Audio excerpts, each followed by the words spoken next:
Hello everyone, welcome back to my channel লিপি cooking blog. তোমাদের মাঝে নিয়ে এসেছে নতুন এক রেসিপি। আজকে যে রেসিপিটা নিয়ে এসেছে একদম আনকমন একটা রেসিপি। গরম চলে এসেছে, এই রেসিপিটা না করলেই নয়। আর আমাদের বাসায় তো এই রেসিপিটা এক সপ্তাহে 2 দিন তো অবশ্যই করতে হবে। আসসালামু আলাইকুম, সবাই কেমন আছেন? আলহামদুলিল্লাহ, আপনাদের দোয়া আমি ভালো আছি। আজকে যে রেসিপিটা তোমাদের মাঝে নিয়ে এসেছি সেটা হচ্ছে মিষ্টি আলুর টক। এই টকটা অনেকেরই উপকার হয়। আজকে যে আমি টকটা রান্না করব একদম আমার স্টাইলে, আমি সবসময় যেভাবে টকটা রান্না করি সেইভাবে তোমাদেরকে দেখাচ্ছি। টকটা রান্না করতে কি কি উপকরণ লাগবে, কিভাবে রান্না করতে হবে সব তোমাদেরকে দেখাবো। এই দেখো, এখানে আমি 4 পিস মিষ্টি আলু নিয়েছি। তো এখানে লাল মিষ্টি আলু, তো সাদা মিষ্টি আলু তোমরা নিতে পারো। আর তার মধ্যে নিয়েছি আমি টমেটো, তো এখানে 3 পিস টমেটো নিয়েছি। তো এই আলু এবং টমেটো সব কয়টাই আমি কেটে নিব। তো আমি টমেটোগুলো পিস করে নিতেছি। কিন্তু টমেটো কাটা প্রায় শেষ। এখন আমি এগুলোকে প্লেটে তুলে রাখতেছি। এরপর আমি যে মিষ্টি আলু নিয়েছি সেগুলোকে আমি পরিষ্কার করব, পরিষ্কার করে তারপরে কেটে নিব। এই দেখো, আমি পরিষ্কার করা শুরু করেছি। তো তোমরা ইচ্ছা করলে ছুরি দিয়েও পরিষ্কার করতে পারো অথবা বটি দিয়েও পরিষ্কার করতে পারো। কিন্তু পরিষ্কার করে আমি কেটে নিয়েছি, ছোট ছোট পিস করে নিয়েছি। তোমরা তোমাদের স্টাইলে পিস করতে পারো। তো আমি সবসময় এইভাবেই পিস করি। টমেটো কাটা শেষ, মিষ্টি আলু কাটা শেষ। তো আজ দিয়ে মিষ্টি আলুর টকটা রান্না করব। তোমরা ইচ্ছে করলে নিরামিষও রান্না করতে পারো। তো নিরামিষ রান্না করতে হলে কীভাবে রান্না করতে হবে সেটাও তোমাদেরকে আমি বলে দিব। তো আমি যেহেতু মাছ দিয়ে রান্না করব, তো আমি সেটাই দেখাচ্ছি তোমাদেরকে। আমি চুলার উপরে একটা পাতিলে দিয়েছি। সেই পাতিলের মধ্যে অল্প পরিমাণ পানি দিয়েছি। এখানে আমি এর মধ্যে আমি লবণ দিয়ে দিব পরিমাণ মতন। তো তোমরা তোমাদের পরিমাণ মতন দিয়ে দেবে। তো প্রথম পর্যায়ে অল্প পরিমাণই লবণ দেওয়া ভালো। এরপর আমি হলুদের গুঁড়ো দিয়ে দিব। তারপর আমি যে মাছটা কেটে রেখেছি, অফ ক্যামেরা পরিষ্কার করে রেখেছি, সেই মাছটা আমি এই হলুদ আর লবণ ও পানির সাথে একসাথে যে মিক্স করেছি সেখানে মাছগুলি দিয়ে একটু কষিয়ে নেব।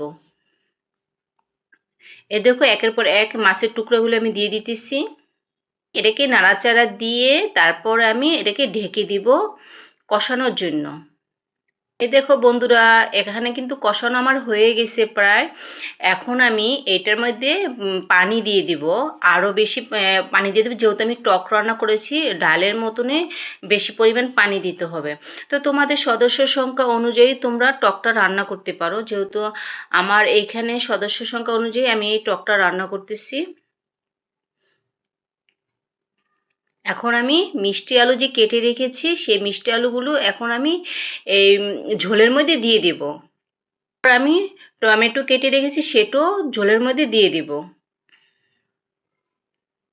এখন আমি ভালো করে নাড়াচাড়া দিব, ঢাকনা দিয়ে ঢেকে দিব বলক আনার জন্য।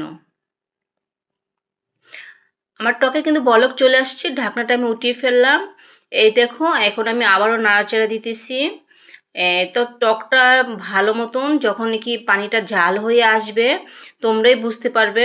10-20 মিনিট পর যখন তোমরা বুঝতে পারবা যে আলুটা সিদ্ধ হয়ে গেছে, তখনই যে মাছগুলো দিয়েছি সেই মাছগুলি আমি উঠিয়ে ফেলবো।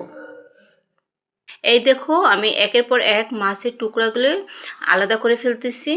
কারণ এইটাকে আমি ডাল ঘুটনি দিয়ে ঘুটা দিব। মানে যে মিষ্টি আলুগুলি ছিল সেটাকে আমি একটু ঘুটা দিয়ে কিছু কিছু মিষ্টি আলু ভেঙে দিব। এই দেখো, এখন আমি ডাল ঘুটনি দিয়ে এখন আমি ঘুটা দিচ্ছি। মিষ্টি আলুগুলি কিছুটা ভেঙে দিব। তো সব কটা মিষ্টি আলু আমি ভাঙবো না, কিছুটা মিষ্টি আলু ভাঙার জন্য, একটু ঘন করার জন্য ভেঙে দিব। মাছের সাথে যদি আমি ঘুটনা দিই তাহলে মাছগুলো একদম টুকরো টুকরো হয়ে আলাদা হয়ে যাবে, কাঁটাগুলোর জন্য খেতে পারবে না। এই দেখো, আমার কিন্তু ঘুটা হয়ে গেছে।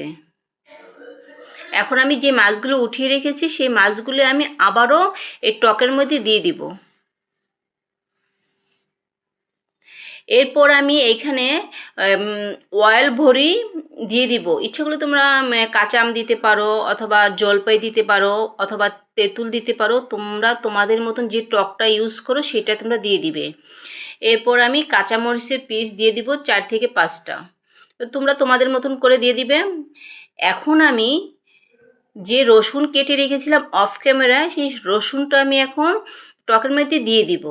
আর তোমরা যদি এখানে নিরামিষে টক রান্না করো, তাহলে রসুনটাকে তোমরা ডাল যেভাবে বাগার দাও, ঠিক সেভাবে এই টকটাকে বাগার দিতে হবে।